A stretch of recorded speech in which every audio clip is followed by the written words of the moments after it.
ప్రస్తుతం ఖర్గే మాట్లాడుతున్నారు, లైవ్ లో చూద్దాం. ठीक ढंग से सभी पार्टियों ने मिलकर चलाया. इसका उद्देश्य क्या था, ये तो उद्धव ठाकरे जी ने कहा है और हम इसकी कोशिश बहुत दिन से कर रहे हैं. जब मैं बेंगलोर में था उस वक्त भी जो वहाँ पर मीटिंग हो गई थी, इससे पहले पटना में हो गई थी. उसके पहले तैयारी के लिए हमने मेरे घर पर भी राहुल साहब और नीतीश साहब, तेजस्वी और हमारे पवार साहब सभी मिलके एक बार बात किए. उसका एक ढांचा बना. उसके बाद जो नीतीश साहब के पटना में पहला मीटिंग हुआ, उस मीटिंग में एक एजेंडा तय करने की बात हो गई और उसके बाद में बेंगलुरु का हुआ. अब यहाँ पर मुंबई में आज सभी लोग मिलके अपनी बात को रखे और खास करके सभी को एक ही, सबका उद्देश्य एक ही है कि महंगाई को कैसा कम करें, इसके लिए कैसा लड़े, अनएम्प्लॉयमेंट के लिए कैसा हम लड़े. और इतने प्राइसेस जो बढ़ रहे पेट्रोल और डीजल के, और खास करके मोदी जी हमेशा 100 रुपए बढ़ाते हैं, 2 रुपए कम करते हैं. अब पेट्रोल की, एलपीजी की जो दाम थी वो मोर और लेस डबल हो गई, लेकिन उन्होंने उसमें से सिर्फ 200 रुपए कम किया, यानी 700 बाकी रहा. यानी पहला जो 55 रुपए में एक सिलेंडर मिलता था, उसको उन्होंने अभी भी 70 रुपए में ही 70-75 में रखा. यानी कोई कम नहीं हुआ. पहले जो था उससे ज्यादा बढ़ाए थे, उसको थोड़ा कम करके, लेकिन इससे लाखों रुपए उन्होंने कमाया. ये तो गरीबों से चोरी कर दिए और गरीबों के जो काटे और लोगों को दिखाने के लिए 100-200 रुपए कम करना और कहना कि मैं गरीबों के लिए काम कर रहा हूं. मोदी साहब गरीबों के लिए कभी भी काम नहीं करेंगे, ये यकीन मैं दिलाता हूं, क्योंकि उनकी हमेशा यही रणनीति रही है कि गरीबों के खिलाफ काम करते हैं. बड़े बड़े उद्योगपति के साथ वो मिलजुल के चलते हैं. और यहाँ पर तो कल ही एक रिपोर्ट आपके सामने राहुल गांधी जी ने रखा था, अडानी की संपत्ति बढ़ गई कैसी, बढ़ाए कौन, और कैसा आज कम से कम 75,000 करोड़ रुपए गरीबों के जो पैसे थे उनके जेब में कैसा गया, ये सारी चीजें उन्होंने बताया.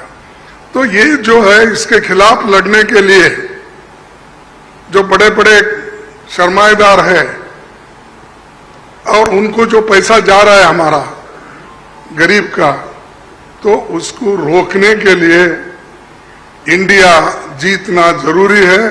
और इंडिया जीतने के लिए ही इस मंच पे सभी लोग बैठे हैं. तो इसीलिए हम एक जो तय किए हैं, जो रेजोल्यूशन भी हम आप देखे हैं, और उसी ढंग से उस रेजोल्यूशन पे काम करेंगे. हर जगह मीटिंग करेंगे, हर स्टेट कैपिटल में हम जाएंगे और जो ये मुद्दे हैं, इन्फ्लेशन का हो, अनएम्प्लॉयमेंट का हो, हर चीज की जो बढ़त हो रही उसका हो, और ऑटोनोमस बॉडीज को सत्यानाश कर रहे हैं. और चाहे ईडी, सीबीआई, विजिलेंस, हर एक ऑटोनोमस बॉडी का मिसयूज कर रहे हैं। ऐसा कभी नहीं हुआ। मैं भी मोर और लेस शरद पवार जी साहब के बाद मेरा नंबर लगता है। मैं भी 55 साल से पॉलिटिक्स में हूं और 52 साल से एमएलए, एमपी, राज्यसभा का मेंबर हूं। मैं ऐसा नहीं देखा, कोई ऐसा चीफ मिनिस्टर किया नहीं ऐसा। लेकिन आज मोदी सडनली और एक बात की कि बिजनेस एडवाइजरी कमेटी को नहीं पूछे, अपोजिशन लीडर को भी नहीं बुलाए, किसी को बुलाए बगैर वो पार्लियामेंट का डेट देकर स्पेशल सेशन बुला रहे हैं। अरे स्पेशल सेशन मणिपुर जल रहा था तो आपने नहीं बुलाया, कोविड के वक्त नहीं बुलाया, जब आप चाइना अपनी जमीन हड़प कर ले रही है, कब्जा कर ली है, उसके लिए नहीं बुलाया। लोग तंग और तबाह इसमें ये हमारा नोटबंदी के वक्त परेशान थे, माइग्रेंट वर्कर परेशान, उस वक्त नहीं बुलाया। जब जब मुल्क अपने मुश्किल में रहता उस वक्त उन्होंने कभी नहीं बुलाया। अब क्यों बुलाया मुझे मालूम नहीं, आज का एजेंडा क्या है उनका मालूम नहीं। तो ये देश चलाने की रीत नहीं है, ये आहिस्ता आहिस्ता डिक्टेटरशिप की तरफ जा रहे हैं। और ये ध्यान में रखना चाहिए कि कभी वो मीडिया उनके साथ है, वो एक उनके दिमाग में है, प्रेस मीडिया हो, टीवी हो, ये सारी चीजें मेरे पास है, ये उनका कहना है। और हमको कभी कभी ऐसा दिखता भी है, माफ करो क्योंकि मैं ऐसा बोल रहा हूं समझ के, आप गुस्से में आके हमारे खिलाफ मत लिखो। तो जो कुछ है वस्तु स्थिति, आपको भी मुंह को ताला लगाया, हाथ बंद दिए आपके भी लिखने के, ये सारी चीजें कर रहे हैं और आहिस्ता आहिस्ता डिक्टेटर के तरफ वो जा रहे हैं। तो हम इसके खिलाफ लड़ने के लिए, उनके विचारधारा के खिलाफ लड़ने के लिए, उनके जो कुछ भी एक करप्शन, बड़े करप्शन, उनके जो इंस्टीट्यूशनल करप्शन होते हैं, ऐसा छोटा मोटा करप्शन वो नहीं करते, लोगों को नहीं दिखना वो पूरा। लेकिन सीएजी रिपोर्ट में दिखाया है कितने करोड़ घपले हो गए हैं। तो उनका करप्शन इनविजिबल है और वो हमेशा अपनी बात ये कहते हैं कि मैं किसी को न खाऊंगा न किसी को खाने दूंगा। लेकिन खाने तो सबको दे रहे हैं, अपने को जो चाहते हैं उनको तो दे रहे हैं, लेकिन लोगों को भूखे मार रहे हैं, लोगों को कुछ नहीं दे रहे। तो इसके लिए हम आवाज उठाए और उसके तहत हम काम करना है। आगे भी हमारी कहाँ मीटिंग होगी हम तय करने वाले हैं, जल्द से जल्द वो भी मीटिंग होगी। और बाकी के जो विषय हम आपके सामने रखे मुद्दे, उनके ऊपर हम लड़ते रहेंगे। वो डराने की कोशिश करते हैं, हम डरेंगे नहीं, ये हमारा वायदा है। और हम हमेशा लड़ते रहेंगे और जीतते रहेंगे। और आज मुंबई में जो हमारे महाराष्ट्र विकास आघाड़ी जो ये स्टेप लेकर हमको बुलाए हैं, उद्धव जी लीड लिए हैं और बाकी कांग्रेस पार्टी और एनसीपी सभी ने मिलके ये जो एक यहाँ पर कार्यक्रम रखा और बहुत यशस्वी हुआ। इसलिए मैं उन महाराष्ट्र विकास आघाड़ी के सभी नेताओं को धन्यवाद देता हूँ और आप सभी को भी मैं धन्यवाद देता हूँ, क्योंकि आगे की और भी मीटिंग्स हैं, वो डेट टाइम सभी बताएंगे और कहाँ मीटिंग हमारी होगी। बहुत से 5-6 जगह पब्लिक मीटिंग होगी, वो भी हम आपको बताएंगे और काम करते रहेंगे और मजबूती के साथ काम करते रहेंगे। इसको ढीला करने की कोशिश मोदी जी कितना भी कोशिश करे, हम वो डरने वाले नहीं है। इसीलिए मैं इतना ही कहूँगा कि उन्होंने तो हमेशा मोदी जी झूठ बोलते ही रहते हैं, लेकिन लोग उनको सच समझते हैं।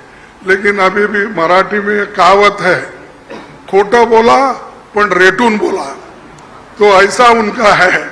इसीलिए सब झूठ बोलते जाते हैं, लोगों में भ्रम डालते हैं, तो वो सबको हमको एक्सपोज करना है, हम करते रहेंगे। धन्यवाद।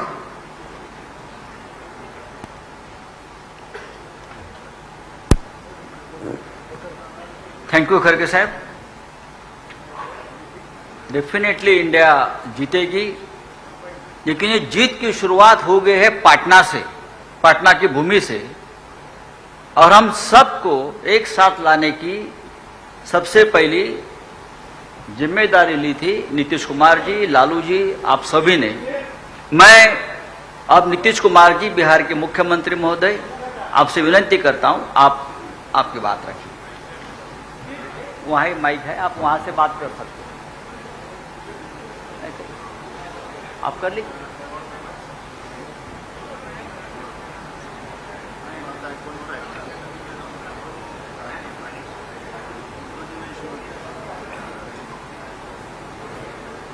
तो आप सब लोगों को मालूम है कि आज तीसरी मीटिंग हुई है।